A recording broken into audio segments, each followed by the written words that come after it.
Selamat pagi dan salam sejahtera untuk kita semua. Perkenalkan, nama saya Christina Everensia Ngasu. Saya adalah dosen tetap dari Universitas Yatsi Madani dari program studi ilmu keperawatan. Video ini saya buat sebagai salah satu syarat sertifikasi dosen, yaitu pernyataan diri dosen tentang kontribusinya dalam pelaksanaan dan pengembangan Tridharma Perguruan Tinggi atau PDD UKT-PT dalam bidang pengajaran. Pada kesempatan ini saya akan memaparkan tentang mata kuliah yang saya ampuh, yaitu dengan topik keperawatan paliatif dan menjelang ajal. Mata kuliah ini terdiri dari 3 SKS, 2 SKS teori dan 1 SKS praktikum yang diambil pada semester 5. Mahasiswa yang boleh mengikuti mata kuliah ini adalah mahasiswa yang telah menempuh mata kuliah keperawatan dasar, konsep dasar keperawatan dan komunikasi. Mekanisme penilaian pada mata kuliah ini adalah kehadiran 10%, tugas 15%, ujian UTS 25%, ujian UAS 35% dan praktikum 15%. Selanjutnya mari kita saksikan video pembelajaran mata kuliah keperawatan paliatif dan menjelang ajal dengan mata ajar konsep keperawatan paliatif. Selamat menyaksikan. Selamat pagi semuanya. Pagi. Ya, salam sejahtera buat kita semua. Siang ini Ibu akan sampaikan tentang konsep perawatan paliatif. Ini kuliah kita yang kedua. Ini CPMK. CPMK adalah tujuan dari mata kuliah ini. Ya, mahasiswa memahami konsep keperawatan paliatif dengan benar. Kemudian sub CPMK ini yang detailnya, yang lebih kalian harus capai, termasuk juga menjadi tujuan ya dari mata ajar siang ini, yaitu mahasiswa mampu menjelaskan definisi perawatan paliatif dengan benar. Kemudian mahasiswa mampu menjelaskan tujuan perawatan paliatif dengan tepat. Kemudian mahasiswa mampu menjelaskan tentang sejarah perawatan paliatif dan mahasiswa mampu menjelaskan tentang sejarah perkembangan perawatan paliatif dengan benar. Kemudian mampu menjelaskan prinsip perawatan paliatif. Kemudian mampu menjelaskan 8 domain perawatan paliatif. Ini tujuannya, tapi isinya sama seperti pada sub CPMK yang telah Ibu sampaikan. Pokok bahasan tentunya definisi perawatan paliatif, sejarah perkembangan perawatan paliatif, tujuan perawatan paliatif, prinsip perawatan paliatif, dan 8 domain perawatan paliatif. Ini definisi, pengertian perawatan paliatif. Perawatan paliatif merupakan pendekatan untuk meningkatkan kualitas hidup pasien dan keluarga dalam menghadapi masalah yang berkaitan dengan masalah yang mengancam jiwa melalui pencegahan dan menghentikan penderitaan dengan identifikasi dan penilaian diri, penanganan nyeri dan masalah lain seperti fisik, psikologis, sosial, dan spiritual. Itu pengertian perawatan paliatif. Perawatan paliatif diberikan kepada pasien yang menderita penyakit progresif. Jadi penyakitnya itu tidak bisa disembuhkan. Dia makin lama makin berkembang sampai akhir hayat. Makanya dikatakan penyakit progresif. Contoh yang paling nyata adalah penyakit kanker. Pada saat seseorang menderita sakit kanker, dia dikatakan menderita penyakit paliatif. Itu yang paling gampang. Ada penyakit-penyakit internis lainnya. Contohnya penyakit gagal ginjal. Nggak bisa sembuh lagi kalau udah gagal ginjal. Penyakit COPD nggak bisa sembuh lagi. Tugas keperawatan paliatif merawat pasien-pasien ini dengan konsep keperawatan paliatif. Ya, Ibu lanjutkan dulu. Perawatan paliatif diberikan kepada pasien yang menderita penyakit progresif dimulai sejak tegaknya diagnosa. Sejak dokter menyatakan pasien ini sakit kanker misalnya, nah pasien itu masuk ke paliatif. Hingga akhir kehidupan pasien, baik fisik, psikologi, sosial, spiritual, sehingga pasien dapat menghadapi kematian secara berkualitas dan bermartabat. Kalau pada penyakit bedah, pasien sampai meninggal saja. Tugas kita udah berhenti di situ. Setelah mengantar jenazah ke kamar jenazah atau petugas jenazah menjemput pasiennya dibawa ke kamar jenazah, sudah. Tetapi pada keperawatan paliatif kita masih bertugas sampai 2 minggu setelah pasien meninggal. Karena kita masih bertanggung jawab terhadap keluarga. Kita memonitor keluarganya. Bagaimana keluarga beradaptasi dengan situasi kehilangan anggota keluarga. Sudah bisa beradaptasi atau belum. Jadi perbedaan penyakit bedah internis dan penyakit paliatif, keperawatan paliatif di situ. Perawatan end of life atau menjelang ajal merupakan perawatan yang membantu pasien, membantu semua orang dengan penyakit lanjut, progresif, tidak dapat disembuhkan untuk dapat bertahan hidup sebaik mungkin sampai menghadapi kematian. End of life itu pada pasien-pasien yang sudah mendekati bisa 1 hari, bisa 1 minggu, bisa 1 bulan kalau kita bisa mampu mengidentifikasi. Kalau kita sehari-hari di masyarakat, kita hanya melihat sakratul maut. Sakratul maut itu hanya ada pada saat akan meninggal. Tapi kalau end of life lebih panjang. Perawatan end of life diberikan ketika seseorang telah terdiagnosa menghadapi penyakit lanjut oleh profesional kesehatan. Jadi ini beberapa definisi ya yang disampaikan. Ini disampaikan oleh Sattler tahun 2015. Sejarah perkembangan keperawatan paliatif di dunia dan di Indonesia ya dimulai dengan gerakan hospice yang berkembang secara masif pada tahun 60-an. Di era itu hospice menjadi modern. Penggagasnya adalah Dame Cecile Saunders, dia seorang perawat. Dia menerapkan konsep caring terutama untuk pasien stadium akhir dan menjelang ajal atau menjelang kematian. Dame kemudian dia mendirikan rumah hospice yang pertama di kota London. Itu tahun 67. Fokus dia pada caring. Ya, kalau kita caring, kalau kuring ada di kedokteran, mengobati. Prioritas utama untuk mengatasi keluhan nyeri. Terjadi perubahan yang signifikan pada kualitas hidup. Jadi pada perawatan paliatif yang penting itu adalah bagaimana meningkatkan kualitas hidup dari pasien. Mempersiapkan pasien meninggal dengan damai dan bermartabat, memberikan dukungan pada anggota keluarga setelah pasien meninggal. Awalnya hanya pada pasien kanker, jadi ya awal berkembangnya paliatif ini pada pasien kanker, tapi kemudian berkembang berlanjut pada penyakit-penyakit, tadi ada gagal jantung, ada COPD, stroke, gagal ginjal kronik. Pada tahun 82, dokter spesialis paliatif dimulai secara formal.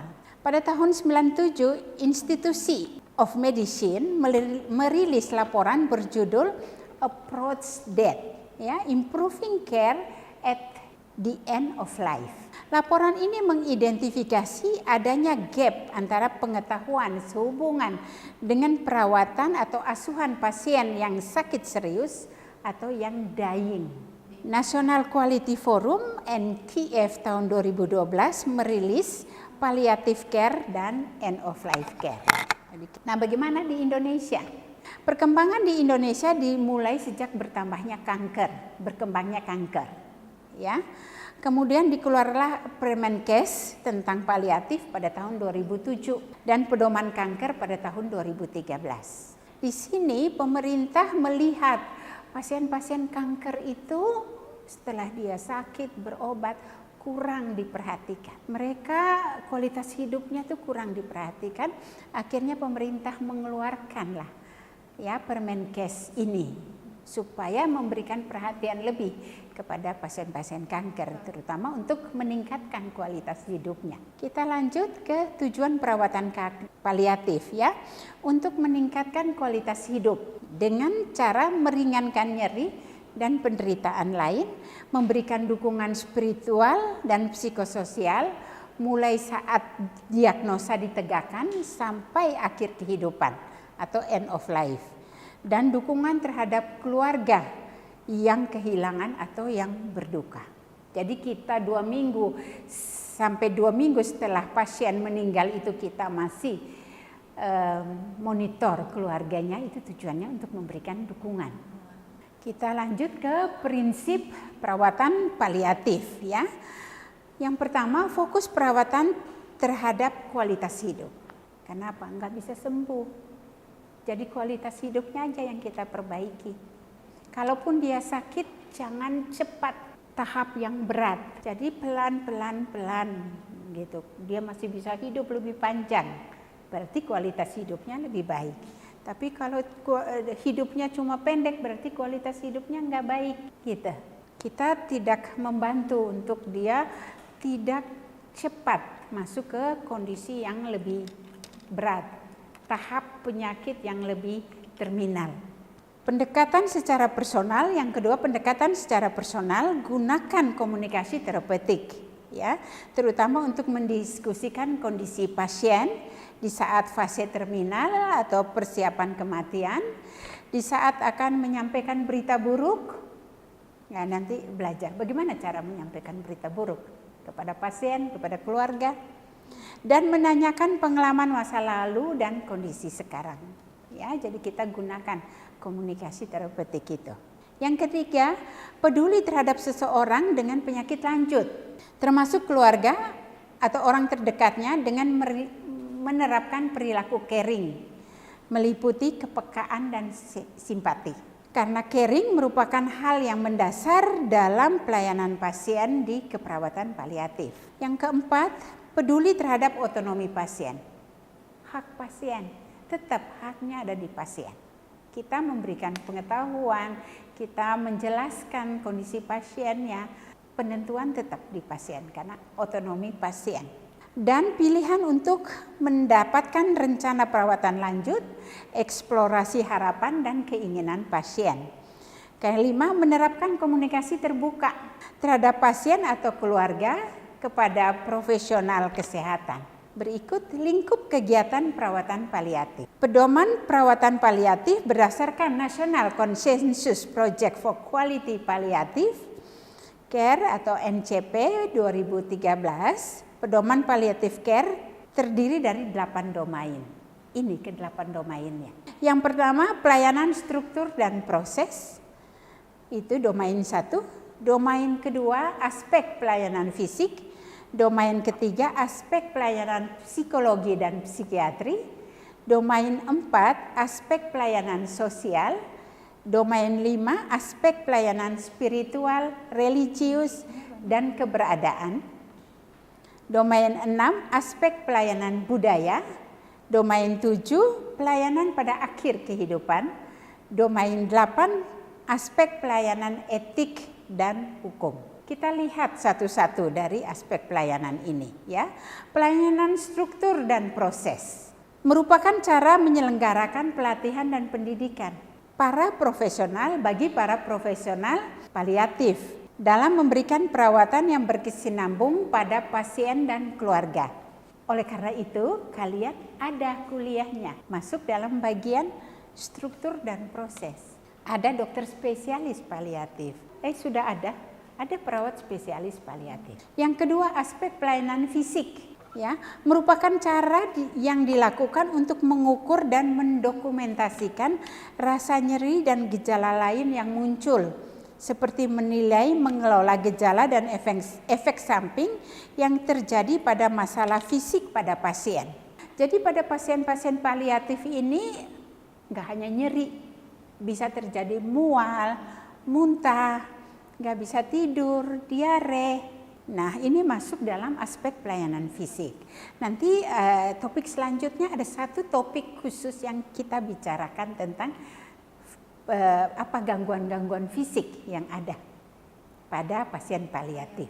Yang ketiga, domain ketiga, aspek pelayanan psikologi dan psikiatri merupakan cara yang dilakukan untuk menilai status psikologis pasien dan keluarga, seperti mengukur, mendokumentasikan, mengelola kecemasan dan gejala psikologis lainnya. Jadi bisa aja pasiennya cemas. Bagaimana kita mengukur dia cemas, cemasnya seberapa, bagaimana kita mengatasi kecemasnya, membuat supaya dia berkurang kecemasannya. Yang keempat, aspek pelayanan sosial. Ya, merupakan cara yang dilakukan untuk mendiskusikan segala informasi, mendiskusikan tujuan perawatan, dan memberikan dukungan sosial yang komprehensif. Masalah-masalah sosial yang dihadapi pasien kita dukung, kita bantu. Pada pasien HIV juga masuk di sini, yang sudah pada tahap lanjut, gitu. Masuk di sini, itu kan banyak masalah sosial pada pasien HIV/AIDS. Tadi di depan tadi Ibu nggak sampaikan, tapi masuk. Pasien HIV juga masuk ke dalam paliatif karena nggak bisa sembuh, harus minum obat terus, gitu. Sejauh dia minum obat terus, kualitas hidupnya bagus, gitu. Dia tidak cepat sampai ke tahap ujung. Ya, pada pasien HIV, kalau sudah komplikasi, ya, baru masuk ke tahap akhir. Misalnya ada TB, gitu. Domain 5, aspek pelayanan spiritual, religius, dan keberadaan. Merupakan cara yang dilakukan untuk menyediakan atau memfasilitasi diskusi terkait kebutuhan spiritual pasien dan keluarga. Jadi kita bantu, dia butuh pemuka agama, dia butuh berdoa, kita bantu menyiapkan, kita bantu mencari pemuka agama. Ya, kalau keluarga nggak bisa mencari, kita mencari pemuka agama. Di rumah sakit biasanya ada bagian spiritual, ya, bisa bagian spiritual tersebut datang ke pasien untuk mendoakan dan sebagainya sesuai agama masing-masing, ya. Jadi nanti kita juga akan bahas bagaimana dari segi agamanya, pendekatan pada end of life-nya untuk yang beragama ini bagaimana. Beragama Kristen seperti apa, beragama Muslim seperti apa. Kita akan bahas nanti, ya, di kuliah-kuliah mendatang. Yang keenam, aspek pelayanan budaya. Merupakan cara yang dilakukan untuk menilai budaya dalam proses pengambilan keputusan dengan memperhatikan preferensi pasien dan keluarga, memahami bahasa yang digunakan serta ritual-ritual budaya yang dianut oleh pasien dan keluarganya. Budayanya seperti apa? Kalau misalnya orang Bali, pemakamannya kan ada budaya tersendiri, ya, ada ritual tersendiri, gitu. Itu ada sangkut paut juga dengan agamanya. Tetapi mungkin ada budaya-budaya tertentu perlu kita perhatikan. Jadi kita nanya ke pasiennya, ya, apa yang menjadi pantangan-pantangan, apa yang berlaku sesuai kultur di pasien. Nah, nanti kita fasilitasi. Kemudian yang ketujuh, pelayanan akhir kehidupan. Merupakan cara yang dilakukan untuk menggali lebih dalam tentang kesiapan menghadapi kematian dan duka cita setelah kematian bagi keluarga yang ditinggalkan. Tantangan bagi perawatan paliatif adalah bagaimana kita mampu menjelaskan kepada pasien sehingga pasien dan keluarga itu tahu bahwa penyakitnya tidak bisa disembuhkan. Yang penting adalah bagaimana kualitas hidup yang harus kita sama-sama dengan pasien dan keluarga untuk menerapkan kualitas hidup yang baik. Kita memberikan pengetahuan, pasien dan keluarga menerapkan. Itu tantangan dari kita. Bagaimana kedekatan kita dengan pasien, bagaimana komunikasi kita dengan pasien sehingga pasien akhirnya menerima. Tentunya penjelasan tentang penyakit dimulai dari dokter yang menyampaikan penjelasan tentang penyakit, kemudian kita melanjutkan menjelaskan tentang penyakit. Jadi konsep penyakitnya pun juga kita harus pahami. Sekarang pasien ini ada di tahap mana? Misalnya gagal jantung atau gagal ginjal, dia ada di mana tahapnya? kita menjelaskan. Nah, untuk tahap ini supaya lebih lambat, apa yang harus dilakukan supaya lebih lambat?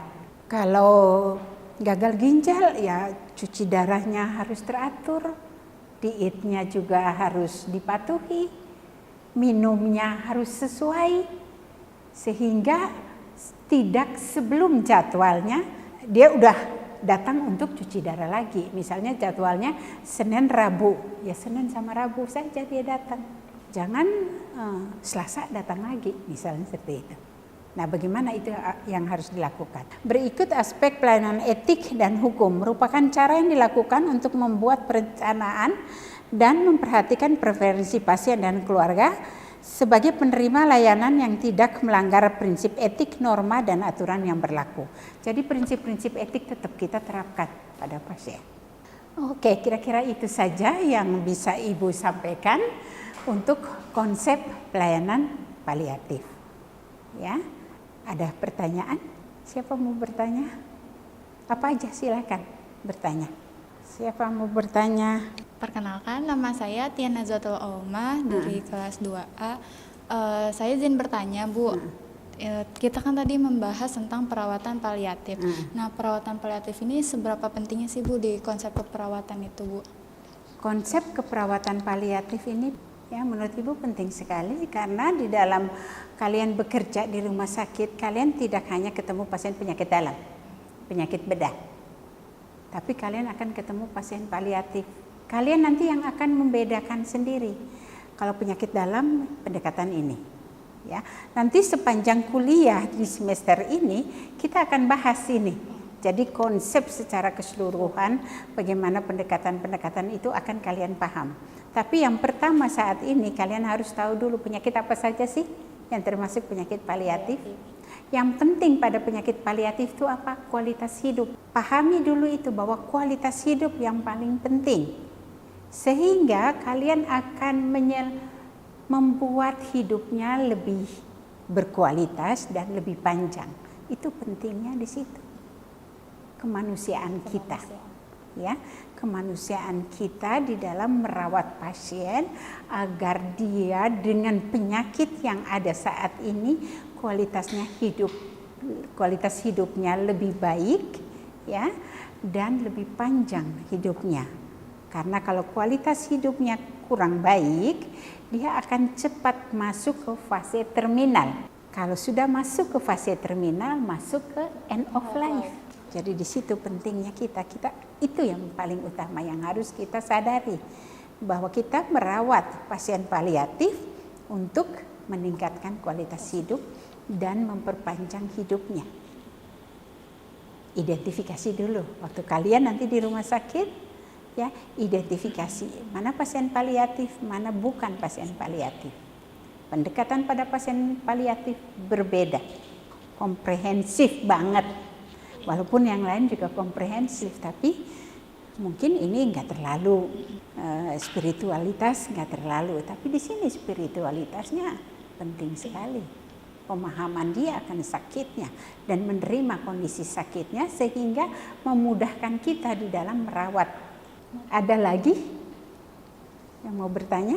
Kalau enggak ada, mungkin Ibu simpulkan perawatan paliatif adalah perawatan yang diberikan pada pasien dengan penyakit yang tidak dapat disembuhkan seperti kanker, gagal jantung, gagal ginjal, COPD, tadi HIV/AIDS, dalam meningkatkan kualitas hidup dengan mengurangi dan mengatasi tanda dan gejala yang dirasakan. Jadi mengatasi tanda dan gejala yang dirasakan serta mempersiapkan. Jadi sebelum berakhir kuliah kita hari ini, kita kuis dulu ya. Ibu bagikan link, terus kalian ngisi, nanti kita bahas bersama. Sudah ngisi? Sudah ya? Kita bahas ya. Pertanyaan 1 pertama adalah perawatan paliatif diberikan pada pasien apa? Jawaban kalian apa? Yang 2 sama 4 ya. 2 sama 4. Benar. Oke. Yang nomor 2, manakah yang bukan karakteristik dari gerakan hospice? Yang mana yang bukan? Yang bukan. kualitas hidup tidak penting. Ya, oke, benar. Tepuk tangan dulu. Prinsip keperawatan paliatif. Semuanya benar? Oke. Baik. Berarti apa yang disampaikan tertangkap dengan baik. Kita akhiri pertemuan kita pagi ini. Terima kasih banyak. Selamat belajar untuk menghadapi kuliah-kuliah berikut lagi. Ya. Sampai ketemu di kuliah berikutnya. Dah. Ya. Ya.